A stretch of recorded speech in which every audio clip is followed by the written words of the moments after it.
பெண்களை பற்றியும் பெண்களோட அழகு பற்றியும் பெண்களோட அறிவு பற்றியும் பெண்களோட குணத்தை பற்றியும் பல தமிழ் செய்யுள் நூல்களில் எழுதியிருப்பாங்க. ஆனால் ஏன் அப்படி ஒரு ஆணை பற்றி எழுதலைன்னு எனக்காச்சும் கேள்வி உங்களுக்குள்ளே வந்திருக்கா? அதுக்கான காரணம் என்ன தெரியுமா? ஒரு ஆண் இதுதான் அப்படின்னு யாருனாலையும் சொல்ல முடியாது. அழுகிய வெளியே காட்டிக்காதவன் ஆனா அப்படின்னு கேட்பீங்க. எஸ், ஒரு பெண் அழுகும்போது கூட சேர்ந்து அழுதா அவளுக்கு தைரியம் சொல்ல யார் இருப்பா? ஆண் தான் இருப்பான். ஒவ்வொரு நேரத்தில் ஒவ்வொரு மாதிரி நடிக்கிறான்னு சொல்லுவாங்க.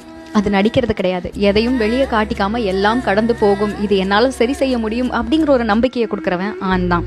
ஒரு பெண்ணோட கையை பிடிச்சு நடக்கிற அப்பாவா, எப்போ பார்த்தாலும் வம்பெழுத்துக்கிட்டே இருந்தாலும் தன் தங்கச்சிக்கோ அக்காக்கோ ஒரு பிரச்சனைனா கண்ணு தொடச்சி முன்னாடி நிற்கிற அண்ணனாவோ தம்பியாவோ, நம்மளுக்கு வாழ்க்கையில் என்ன பிரச்சனை வந்தாலும் கவலைப்படாத நான் கூட இருக்கேன்டின்னு சொல்கிற ஒரு நண்பனா, வாழ்க்கையில் கடைசி வரைக்கும் நான் உன் கையை பிடிச்சிருப்பேன், உன்னை கண் கலங்காமல் பார்த்துப்பேன்னு சொல்கிற ஒரு கணவனாக இருக்க எல்லா ஆண்களுக்கும் நன்றி.